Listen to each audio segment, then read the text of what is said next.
എല്ലാവർക്കും നമസ്കാരം. എൻ്റെ പുതിയ വീഡിയോയിലേക്ക് സ്വാഗതം. കുറച്ച് നാളുകൾക്ക് ശേഷം നമ്മൾ വീണ്ടും ഒരു സിനിമ റിവ്യൂ ആയിട്ട് വന്നിരിക്കുകയാണ്.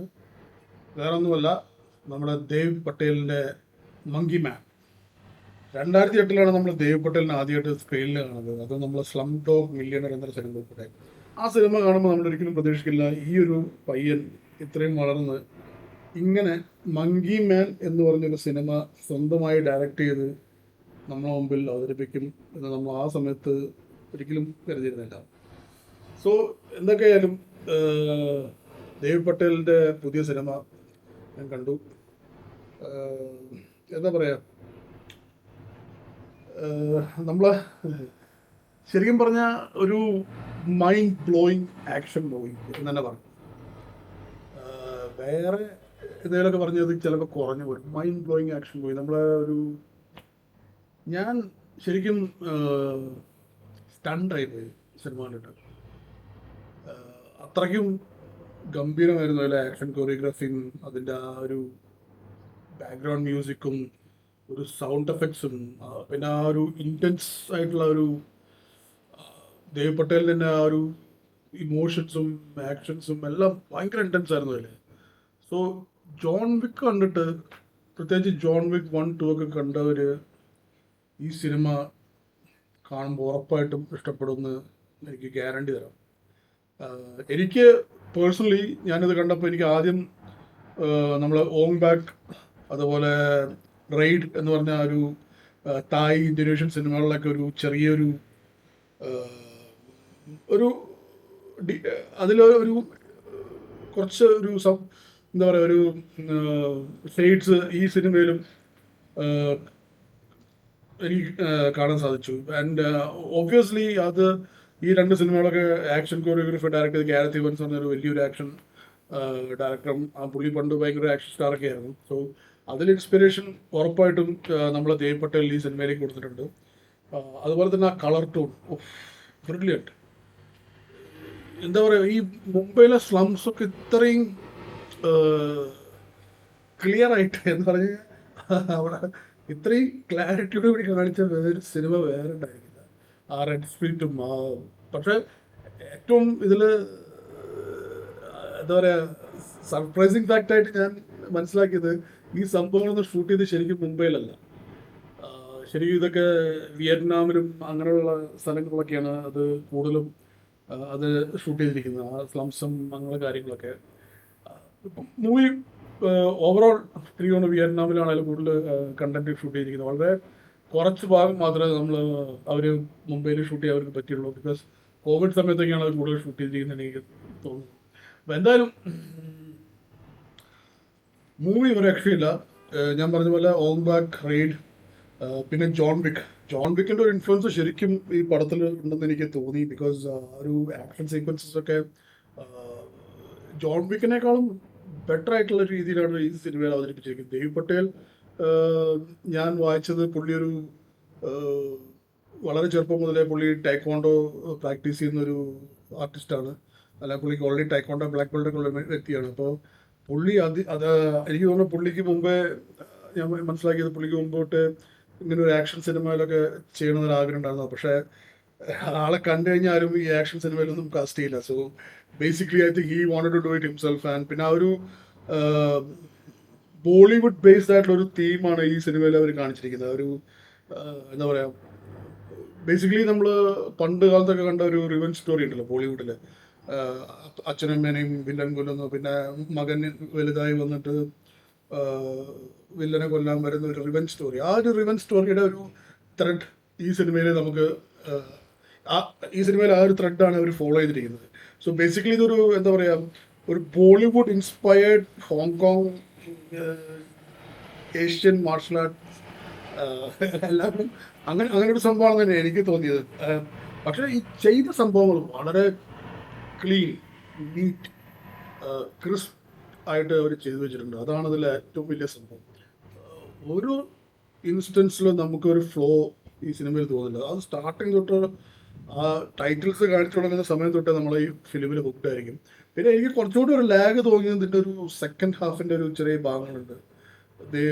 ആ ഒരു കുറച്ച് ഭാഗങ്ങളിൽ ചെറിയൊരു ലാഗ് ഉണ്ട്. പക്ഷെ അതും ഈ പറഞ്ഞ പോലെ നമ്മൾ വലിയൊരു ഡിസ്റ്റർബൻസ് ആയിട്ട് ആകെ 2 മണിക്കൂറേ ഉള്ളൂ. അപ്പോൾ അതിനിടയിൽ ലാഗ് വരാനുള്ള സാധ്യത വളരെ കുറവായിരുന്നു. എന്നാലും നമ്മൾ ഈ ഇന്റൻസ് ആയിട്ട് ഈ ആക്ഷൻ കണ്ടുകൊണ്ടിരിക്കുന്ന സമയത്ത് പെട്ടെന്ന് ഒരു ചെറിയ ഒരു സമയത്ത് നമ്മൾ ആ സിനിമ ഒന്ന് സ്ലോ ഡൗൺ ചെയ്യുമ്പോൾ ഉണ്ടാകുന്ന ഒരു പ്രശ്നങ്ങളുണ്ടല്ലോ, അത് ഈ സിനിമയ്ക്കും വന്നിട്ടുണ്ട്. പക്ഷേ ഇതൊക്കെ നമുക്ക് മാറ്റി നിർത്തിയാലും ഇതൊക്കെ മാറ്റി നിർത്താൻ നമുക്ക്. ബട്ട് ഇതൊന്നുമല്ല ഇതിൽ സംഭവം എന്ന് പറഞ്ഞു കഴിഞ്ഞാൽ ദേവ് പട്ടേലിൻ്റെ ഒരു ടാലൻറ്റ്, പുള്ളിയുടെ ഒരു ഹാർഡ് വർക്ക്, ഡെഡിക്കേഷൻ, ഇതിൽ കൊണ്ടുവന്നിരിക്കുന്ന fighting, choreography, background music and പുള്ളിയുടെ സ്വന്തമായിട്ടുള്ള പുള്ളിയുടെ തന്നെ അഭിനയം ഇതിൽ എനിക്ക് തോന്നുന്നു വൺ ഓഫ് ദ ബെസ്റ്റ്. ഒരു ആക്ഷൻ സീക്വൻസിൽ വെച്ചൊക്കെ ചെയ്യുമ്പോൾ അയാളുടെ പുറത്ത് വരുന്ന ഇമോഷൻസ് ഒക്കെ സാധാരണ നമുക്ക് അങ്ങനെ നമ്മൾ കാണാറില്ല. പക്ഷേ ഈ സിനിമയിൽ ഓരോ ഇടി കഴിഞ്ഞിട്ടും ഈ ക്യാമറ മുഖത്ത് ഫോക്കസ് ചെയ്യുമ്പോഴുള്ള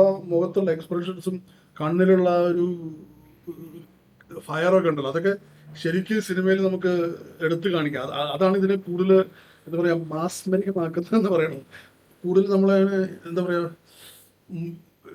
നമ്മളും കയറിയിടിക്കാൻ തോന്നുന്നില്ല. ആ ഒരു ലെവലിലൊക്കെയാണ് ഈ ഒരു സിനിമയുടെ ഒരു കൊറിയോഗ്രഫി വരുന്നത്. സ്റ്റൺസ് ഒരു രക്ഷയില്ല കേട്ടോ, ഒരു രക്ഷയില്ല. എന്ന് പറഞ്ഞാൽ അപ്പാര സ്റ്റൺസ്. ഞാൻ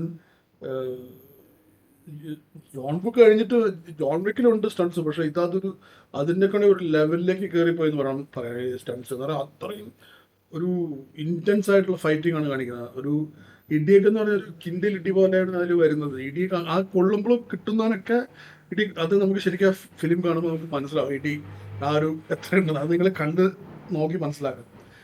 അതുപോലെ തന്നെ ചില സീനൊക്കെ ഭയങ്കര ബ്ലഡി എന്ന് പറഞ്ഞു കഴിഞ്ഞാൽ നമ്മളെ എക്സ്പെക്ട് ചെയ്യില്ല ഇവൻ ഇങ്ങനെ ചെയ്യുമെന്നുള്ളത്. പക്ഷെ അവനത് ചെയ്യുന്നത് അതിൽ എനിക്ക് തോന്നുന്നു ഞാനെവിടെ വായിച്ചു, ഈ ഇതിലും കൂടി കുറച്ചുകൂടി റേറ്റിലാക്കാൻ വേണ്ടി ദേവ് പട്ടേലിൻ്റെ ഐഡിയ ഉണ്ടായിരുന്നു. പക്ഷേ എന്തുകൊണ്ടോ ഈ പ്രൊഡക്ഷൻ കമ്പനി പറഞ്ഞു അത് അത്രയ്ക്ക് ആക്കണ്ട, നീ ഈ ലെവലിൽ നിർത്തിയാൽ പറ്റി പറഞ്ഞിട്ട് അവിടെ പുള്ളിയെ കൊണ്ട് അവിടെ ലിമിറ്റ് ചെയ്യിപ്പിക്കുന്നു. അല്ലെങ്കിൽ പുള്ളി ഇതിലും ഇതിൽ വേറെ ലെവലിൽ എത്തിച്ചതന്നെ. ശരിക്കും നെറ്റ്ഫ്ലിക്സിൽ ഇറങ്ങാൻ ചെയ്യുന്ന മൂവിയാണ്. അതാ പറഞ്ഞു ഭയങ്കര ഡാർക്കായിട്ടുള്ള, ഈ നെറ്റ്ഫ്ലിക്സിൽ കൂടുതൽ ഇറങ്ങുന്ന ഇങ്ങനത്തെ ഡാർക്ക് ത്രില്ലേഴ്സ്, ആക്ഷൻ മൂവീസ് ഒക്കെ ഉള്ളു. അപ്പോൾ ഭയങ്കര ഡാർക്കാണ് അതിൽ ഹോൾ മൂവി. അത് എടുത്തിരിക്കുന്ന ഒരു രീതി ഭയങ്കര ഒരു ഡാർക്ക് ഇതിലാണ് എടുത്തിരിക്കുന്നത്. അപ്പോൾ നെറ്റ്ഫ്ലിക്സിലൊക്കെ ഇറങ്ങുമ്പോൾ സാധാരണ ഈ ഡാർക്ക് മൂവീസാണ് കൂടുതൽ ഇറങ്ങുന്നുണ്ട്. അപ്പോൾ ആ ഒരു ലെവലിലാണ്. പക്ഷേ നെറ്റ്ഫ്ലിക്സിൽ കൊടുക്കാതെ ഇവർ തിരിച്ചു മേടിച്ച് വീണ്ടും ഇവർ സ്വന്തം, ബിക്കോസ് ഈ മൂവി തിയേറ്ററിൽ എത്തുന്നത് ജോർഡൻ പേലെ എന്ന് പറയുന്ന പുള്ളി ഇതിൻ്റെ പ്രൊഡ്യൂസർ, നമ്മൾ ദേവ് പട്ടേലിനൊപ്പം പുള്ളി പ്രൊഡ്യൂസ് ചെയ്യുന്നുണ്ട്. അപ്പോൾ പുള്ളി ഇതിൽ പ്രൊഡക്ഷൻ ഹൗസിൽ കയറി കഴിഞ്ഞപ്പോൾ പുള്ളിക്കും തോന്നി ഈ പടം വെറുതെ ടി വിയിൽ കണ്ടാൽ പോരാ, ഇത് ശരിക്കും തിയേറ്ററിൽ തന്നെ ആൾക്കാർ കാണാം, അതിൻ്റെ ഇമ്പാക്റ്റ് അവർ മനസ്സിലാക്കണം. ഒരു ജോൺ വിക്കിനേക്കാളും കുറച്ചുകൂടി എന്താ പറയുക ആ ഒരു ലെവലിലൊക്കെ എത്തേണ്ട മൂവിയാണ്. ബേസിക്കലി ഇതിൻ്റെ ഒരു സെക്കൻഡ് പാർട്ട് വന്നു കഴിഞ്ഞാൽ ഉറപ്പായിട്ടും ആൾക്കാർ ഈ സാധനം പോയി കണ്ട് ഹിറ്റാക്കും. സോ അത്രയ്ക്ക് ഇൻറ്റൻസ് ആയിട്ടുള്ള ഫൈറ്റിങ്ങും കൊറിയോഗ്രാഫിയും സ്റ്റൺസും അങ്ങനെയൊക്കെയുള്ള സിനിമയാണ്. പിന്നെ വേറൊരു എടുത്തു പറയുന്ന സംഭവം, നമ്മളെ കറണ്ട് ഇന്ത്യൻ എന്ന് പറയാൻ പറ്റില്ല, ഇന്ത്യയിൽ നമ്മൾ കണ്ടുകൊണ്ടിരിക്കുന്ന കാലങ്ങളായിട്ട് കണ്ടുകൊണ്ടിരിക്കുന്ന ആ ഒരു പൊളിറ്റിക്കൽ സപ്രഷൻ, നമ്മൾ ആൾക്കാർ അടിച്ചമർത്തുന്നു, അതൊക്കെ ഈ സിനിമയിൽ കൂടെ അവർ പറയാൻ ശ്രമിച്ചിട്ടുണ്ട്. പിന്നെ ഇതിൽ എനിക്ക് അതിനേക്കാളൊക്കെ കൂടുതൽ ഇൻറ്റൻസ് ആയിട്ട് മീൻസ് കൂടുതലൊരു എന്താ പറയുക, എന്നെ കൂടുതൽ ആകർഷിച്ചൊരു സംഭവം എന്ന് പറയുക ഇതിൽ ആ ഒരു ഹിന്ദു മിത്തോളജിക്കൽ സംഭവങ്ങൾ വളരെ ബ്യൂട്ടിഫുൾ ആയിട്ട് ഇതിൽ കൂടെ ആ ക്യാരക്ടറിലൂടെ അവർ അത് നമ്മളിലേക്ക് എത്തിക്കാൻ ശ്രമിച്ചിട്ടുണ്ട്. അത് പലർക്കും ഇപ്പോഴത്തെ അവസ്ഥയിൽ കണ്ടു കഴിഞ്ഞാൽ ഇത് സംഗി ഫിലിമാണോ മങ്കി ഫിലിമാണോ, അതുകൊണ്ടാണ് മങ്കി ഇട്ടിരിക്കുന്നത്. അപ്പോൾ അങ്ങനെയൊക്കെ തോന്നില്ലേ. പക്ഷെ വളരെ രസകരമായിട്ട് ആ ഒരു ബജ്രംഗ് ബലിയുടെ ആ സംഭവം, ആ കൊച്ചിൽ അത്ര ഇൻഫ്ലുവൻസ് ഉണ്ടത്, അതൊക്കെ വളരെ വളരെ എന്താ പറയുക, ഒരു ആളെയും ഹേർട്ട് ചെയ്യാത്ത രീതിയിൽ, അങ്ങനെ ഒരു ആളെ റിലീജിയസ് സെൻറ്റിമെൻറ്റ്സ് ഹേർട്ട് ചെയ്യാത്ത രീതിയിൽ അവരത് വളരെ വ്യക്തമായിട്ട് ഈവൻ എൻഡിങ്ങിൽ വരെ അത് കാണിച്ചു. ആ രാമായണത്തിൻ്റെയും ലങ്കാദാനത്തിൻ്റെ ഒക്കെ സംഭവങ്ങളൊക്കെ അത് ശരിക്കും അത് വളരെ സിംബോളിക്കലായിട്ട് അത് കാണിച്ചിട്ടുണ്ട്. അത് നിങ്ങൾ സിനിമ കാണുമ്പോൾ നിങ്ങൾ മനസ്സിലാവും. ഞാനത് കൂടുതൽ പറഞ്ഞ് വഷളാക്കുന്നില്ല. പക്ഷേ അത് നിങ്ങൾ സിനിമ കാണുമ്പോൾ അതിൽ ഓരോ സീനിലും അതെങ്ങനെയാണ് അത് അവരതിലേക്ക് ഇൻക്ലൂഡ് ചെയ്തിരിക്കുന്നത്, എങ്ങനെയാണ് അതിലേക്ക് ആ ഒരു എന്താ അതൊരു സ്റ്റാൻഡ് ഔട്ട് സംഭവമല്ല, അത് ആ സിനിമയുടെ കണ്ടുകൊണ്ടിരിക്കുന്ന അതിലൊരു ഭാഗമായിട്ടാണ് അവരെ ചെയ്തിരിക്കുന്നത്. വളരെ ഞാനിതുവരെ ഈവൻ ഇന്ത്യൻ മൂവീസിൽ പോലും അങ്ങനെ അത്രയ്ക്കും ഒരു ക്ലാരിറ്റിയോട് കൂടി ആൾക്കാർക്ക് അത് സംഭവം കാണിക്കാൻ പറ്റും. എപ്പോഴും ഇത് കാണിക്കുമ്പോൾ ഒന്നല്ലെങ്കിൽ ഒരു ഹൈ സൈഡിൽ, ഒന്നില്ലെങ്കിൽ ലോ സൈഡ്, അല്ലെങ്കിൽ ആരെങ്കിലും കളിയാക്കുന്ന രീതിയിലൊക്കെയാണ് എപ്പോഴും കാണിക്കുന്നത്, ഈ നമ്മളെ റിലീജിയസ് സംഭവങ്ങളൊക്കെ. പക്ഷേ ഇത്രയും ക്ലിയർ ആയിട്ട് നല്ലൊരു എന്താ പറയുക, മെസ്സേജ് കൊടുക്കുന്ന രീതിയിൽ, അല്ലെങ്കിൽ നമുക്കൊരു നല്ല ഫീലിംഗ് കിട്ടുന്ന രീതിയിൽ കാണിക്കുന്നത് ആദ്യമായിട്ടാണ്. അത് ഈ ഒരു ആക്ഷൻ ഫിലിമിൽ, ഒരു ബോളിവുഡ് ആക്ഷൻ ഫിലിമിന് വേണ്ടി വന്നു അത് നമുക്കത് ക്ലിയർ ആയിട്ട് കാണിക്കാം. പിന്നെ വേറൊരു സംഭവം എനിക്ക് വളരെ കൗതുകമായിട്ട് തോന്നുന്നു. നമ്മൾ ഇത്ര സിനിമകൾ, ഹിന്ദി സിനിമകളും ഇന്ത്യൻ സിനിമകളൊക്കെ നമ്മൾ കണ്ടിട്ടും മുംബൈ എന്ന് പറയുന്ന നഗരത്തിന്റെ ആ സോൾ, ആ സ്ലംസിന്റെ ഇടയിൽ കൂടെ അതിൽ കൂടെ ഷൂട്ട് ചെയ്തൊരു സിനിമ ഇത്രയും ഒരു ക്ലാരിറ്റിയോട് കൂടി ഞാൻ കണ്ടിട്ടില്ല. ഇത്രയും ക്ലിയർ ആയിട്ട് അവിടെ നടക്കുന്ന സംഭവങ്ങളൊക്കെ ഇത്രയും ക്ലിയർ ആയിട്ട് കാണിക്കുന്നത് പല സിനിമയിലും കാണിച്ചിട്ടുണ്ട്. പക്ഷെ അതൊക്കെ ഒരു ലിമിറ്റിനെ മാത്രം, മീൻസ് ഒരു അത് വിട്ടിട്ട് അവർ ചെയ്യാറില്ല. പക്ഷെ ഇതിൽ വളരെ ക്ലിയർ ആയിട്ട് ആ നടക്കുന്ന സംഭവമൊക്കെ എന്തായിട്ട് ഭയങ്കര ഇതായിട്ട് കാണിച്ചിട്ടുണ്ട്. അപ്പോൾ അത് ശരിക്കും എനിക്ക് മൂവി ഭയങ്കരമായിട്ട് ഇഷ്ടപ്പെട്ടു. Just not because of the fighting sequence, അത് മാത്രമല്ല അതിൻ്റെ ആ കണ്ടന്റ്, ആ ഒരു സ്റ്റാർട്ടിങ് തൊട്ടുള്ള ക്യാരക്ടറിൻ്റെ, ഈ ക്യാരക്ടറിൻ്റെ ഒരു പേരില്ല, ദ കിഡ് എന്നാണ് വിളിക്കുന്നത്. അതും ഹിന്ദി ഇംഗ്ലീഷും ഒരുമിച്ച് സംസാരിക്കുന്ന ഒരു മൂവി ആയതുകൊണ്ട് പല സീക്വൻസിൽ അവർ ആ ഹിന്ദി പറയേണ്ട സമയത്ത് അവർ കറക്റ്റായിട്ട് ആ ഹിന്ദി അല്ലെങ്കിൽ ഹിന്ദിയിലുള്ള തെറി അതൊക്കെ കറക്റ്റായിട്ട് പറയുന്നുണ്ട്. അതുപോലെ തന്നെ ഇംഗ്ലീഷിലേക്ക് പറയേണ്ട സമയത്ത് കറക്റ്റായിട്ട് ഇംഗ്ലീഷിലേക്കുള്ള ആ ഡയലോഗ്സ് അതിലേക്ക് മാറുന്നുണ്ട്. അത് ഭയങ്കര രസകരമാണ്. അത് എനിക്ക് തോന്നുന്നത് കുറച്ച് ഡിഫിക്കൽട്ടാണ് അങ്ങനെ ചെയ്യാൻ, രണ്ട് ലാംഗ്വേജ് ഒരുമിച്ച് ആ ഡയലോഗ് കൺവേഴ്സേഷൻ നടത്തി വരാനുള്ള ഒരു സിനിമ എടുത്തോണ്ടിരിക്കുമ്പോൾ. നമ്മൾ സാധാരണ കണ്ടിരിക്കുക ഏതെങ്കിലും ഒരു ലാംഗ്വേജിൽ എടുത്തിട്ട് പിന്നെ ഡബ്ബി അങ്ങനെയൊക്കെ അല്ല. ഇതങ്ങനെയല്ല, രണ്ട് ഹിന്ദിയിലും ഇംഗ്ലീഷിലും അതേപോലെ ഒരേ സമയത്ത് അങ്ങനെ ഇടകലർന്ന് സംസാരിച്ചിട്ട് വരുന്ന രീതി ഭയങ്കര രസമായിട്ടുണ്ട്. പിന്നെ ഇതിൽ ഓരോ ക്യാരക്ടേഴ്സും അവർ ചൂസ് ചെയ്തിരിക്കുന്നത് വളരെ ആപ്റ്റായിട്ടുള്ള ക്യാരക്ടേഴ്സാണ്. ആ ഓരോ ആക്ടേഴ്സും അതിൽ എന്ത് ബ്യൂട്ടിഫുൾ ആയിട്ടാണ് പെർഫോം ചെയ്തിരിക്കുന്നത്. ഇങ്ങനത്തെ ആക്ടേഴ്സിനൊക്കെ നമ്മൾ ഇത്രയും നാളെ യൂട്ടിലൈസ് ചെയ്തില്ലല്ലെന്നാണ് ഇത് കാണുമ്പോൾ നമുക്ക് ഒരു സങ്കടം തോന്നുന്നത്. ഇവരൊക്കെ ഇത്രയും ടാലൻ്റ് ആയിട്ടുള്ള ആക്ടേഴ്സ് നമ്മുടെ നാട്ടിലൊക്കെ, നമ്മൾ ബോളിവുഡിലൊക്കെ ഉണ്ടായിട്ട് ഇവരൊന്നും ഉപയോഗിക്കാണ്ട് ചുമ്മാ ഈ കുറേ വേസ്റ്റ് ആൾക്കാരെ വെച്ച് നമ്മൾ ഇപ്പോഴും പടങ്ങളൊക്കെ ഇറക്കുന്നത് കാണുമ്പോൾ ഇവർ ശരിക്കും they deserve a lot more screen time than all this other idiots എന്ന് വേണമെങ്കിൽ പറയാം. ഇത് ഇങ്ങനത്തെ സിനിമ കാണുമ്പോൾ നമുക്ക് മനസ്സിലാവുള്ളൂ. എന്തായാലും ഒരു കാര്യം, ദേവ് പട്ടേൽ ശരിക്കും അത് അയാളുടെ മനസ്സിൽ എന്താണ് അയാളുടെ ഉദ്ദേശം അത് കറക്റ്റായിട്ട് ഈ സിനിമയിൽ കൂടെ അയാൾ കാണിച്ചിട്ടുണ്ട്. അത് വളരെ വ്യക്തമായിട്ട്, വളരെ ക്രിസ്പ് ആൻഡ് ക്ലിയർ ആയിട്ട്, വളരെ ക്ലാരിറ്റിയോട് കൂടി സിനിമ അത് കാണിച്ചിട്ടുണ്ട്. ഒരു ആക്ഷൻ സിനിമയിലപ്പുറം ഇതൊരു എന്താ പറയുക, ഒരു പൊളിറ്റിക്കൽ മെസ്സേജ് കൊടുക്കുന്ന സിനിമ, അത്രയ്ക്കും മെസ്സേജ് കൊടുക്കുന്നില്ലെങ്കിലും പിന്നെ ഒരു ബേസിക്കലി ഒരു റിവഞ്ച് സ്റ്റോറി. നമ്മൾ അങ്ങനെ കാണുമ്പോൾ അത്രേ ഉള്ളൂ, ഒരു റിവഞ്ച് സ്റ്റോറി. പിന്നെ ഒരു ഇൻസ്പിറേഷണൽ സ്റ്റോറി എന്ന് പറഞ്ഞാൽ പുള്ളി ഒരു ഹനുമാൻ ഭക്തനായിട്ട് മാറുന്ന ആ ഒരു, അതിൽ കൂടെ പുള്ളിക്ക് ഒരു എനർജി കിട്ടുന്ന പോലെയുള്ള ഒരു സംഭവങ്ങൾ, അതുപോലെ അതൊക്കെ വളരെ വളരെ എന്താ പറയുക, ഒരു അടുപ്പിക്കാത്ത രീതിയിലാണ് അത് കാണിച്ചിരിക്കുന്നത്. അതാണ് എനിക്ക് രസം. അത് നമ്മളത് ഹിന്ദി ഫിലിമിലും ഇതൊക്കെ കാണുമ്പോൾ കുറച്ച് ഒരു പാട്ടൊക്കെ ഇട്ട് അതൊക്കെ ഇട്ടിട്ട് ഭയങ്കര ബോറടിപ്പിക്കും. ഇതങ്ങനെയല്ല, വളരെ സട്ടിലായിട്ട്, വളരെ ക്ലീനായിട്ട്, അത് വളരെ എഫേർട്ട്ലെസ് ആയിട്ട് അത് അങ്ങനത്തെ സംഭവങ്ങളൊക്കെ കാണിച്ചിട്ടുണ്ട്. നമുക്ക് ഒരിക്കലും ഒരു നമുക്കൊരു മടുപ്പോ അല്ലെങ്കിൽ ദേഷ്യമോ തോന്നില്ല കാണും. അതൊക്കെയാണ് മൂവിയുടെ ഒരു ഹൈലൈറ്റ്. പിന്നെ ഏറ്റവും വലിയ ഹൈലൈറ്റ് എന്ന് പറഞ്ഞാൽ ഇതിലെ സ്റ്റൺസ് ഉണ്ട്. സ്റ്റൺസ് എന്ന് പറഞ്ഞാൽ ആ ഒരു ഫൈറ്റിംഗ് സീക്വൻസിൽ ഒരു രക്ഷയില്ല. നമ്മളത് നമ്മൾ കംപ്ലീറ്റ്ലി അതിൽ ഹുക്ഡായി മാറും. കാരണം ഒരിക്കൽ പോലും നമുക്ക് കണ്ണ് എടുക്കാൻ തോന്നില്ല ആ ഫൈറ്റിംഗ് സീക്വൻസ്. അത്ര ഇൻറ്റൻസ് ആയിട്ടുള്ള ഫൈറ്റിംഗ് സീക്വൻസ് ആണ്. Hats of two Dev Patel ഇത്രയും അടിപൊളിയായിട്ടൊരു സിനിമ നമുക്ക് തന്നതിന്. വീണ്ടും ഇതുപോലത്തെ സിനിമകൾ പുള്ളി ചെയ്യട്ടെ എന്നാണ് എൻ്റെ ഒരു ആഗ്രഹം. ഇങ്ങനത്തെ മീൻസ് ഒരിക്കലും ഞാൻ എക്സ്പെക്ട് ചെയ്തില്ല ഇങ്ങനെ ഒരു സിനിമ അങ്ങനത്തെ പുൾ ഓഫ് ചെയ്യാൻ പറ്റും.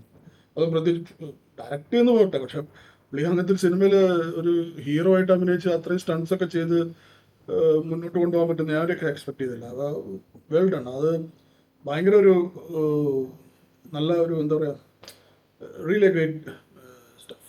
അപ്പോൾ എന്തായാലും നിങ്ങൾ ഈ സിനിമ കണ്ടിട്ടില്ലെങ്കിൽ എന്തായാലും കാണാൻ കേട്ടോ. ഞാൻ 100% recommend this movie for all action lovers, Bollywood cinema lovers. ഇതൊരു ഹോളിവുഡ് സിനിമയാണ്, എന്നാലും ഒരു ബോളിവുഡ് സ്റ്റൈലിലൊക്കെയാണ് ഇത് എടുത്തിരിക്കുന്നത്. പക്ഷെ അത്രയൊരു ബോളിവുഡ്നെസ് ഇതിലില്ല.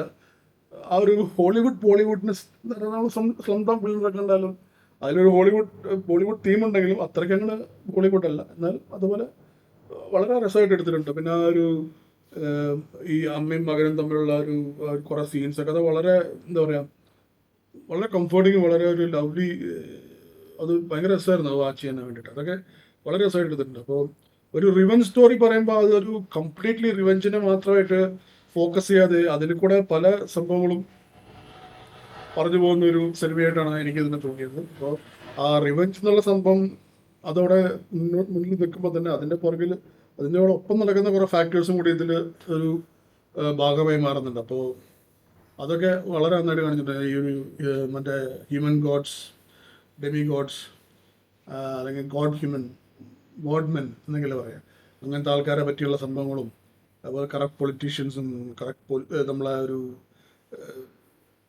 കറക്റ്റ് ആയിട്ടുള്ള പോലീസ് ഓഫീസേഴ്സും അതിൻ്റെയൊക്കെ ഒരു സംഭവം കാണി. പിന്നെ എനിക്ക് ഭയങ്കരമായിട്ട് ഞാൻ നോട്ടീസ് ചെയ്ത സംഭവം, ഇതിൽ പോലീസിൻ്റെ വണ്ടിയെല്ലാം കാണിക്കുമ്പോൾ നമ്മൾ പഴയ നിസാൻ പെട്രോളിൻ്റെ ഒരു ഫ്രണ്ട് പോലെയാണ് എനിക്ക് തോന്നിയത്.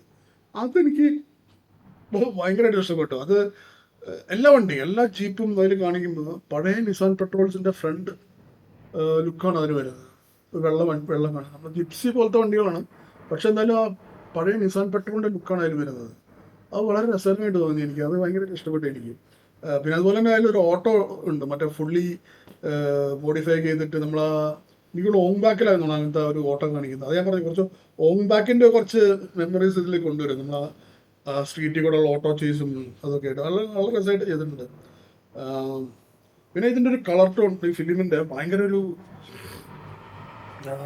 എന്താ പറയുക, ചില സീൻസിലൊക്കെ കളർ ടോൺ ശരിക്കും നമ്മളെ കണ്ണങ്ങൾ അങ്ങ് തുറപ്പിക്കുക, അങ്ങനത്തെ ഒരു ടൈപ്പ് കളറാണ് ഇതിൽ ഉപയോഗിച്ചിരിക്കുന്നത്. ഓവറോൾ അടിപൊളി മൂവി, കാണേണ്ടതാണ്, എന്തായാലും കണ്ടിരിക്കുന്ന മൂവിയാണ്. ഓക്കെ, അടുത്ത ഒരു റിവ്യൂ ആയിട്ട് വീണ്ടും വരുന്നതാണെങ്കിൽ അല്ലെങ്കിൽ പുതിയ വീഡിയോ ആയിട്ട് നമുക്ക് വീണ്ടും കാണാം. ബൈ.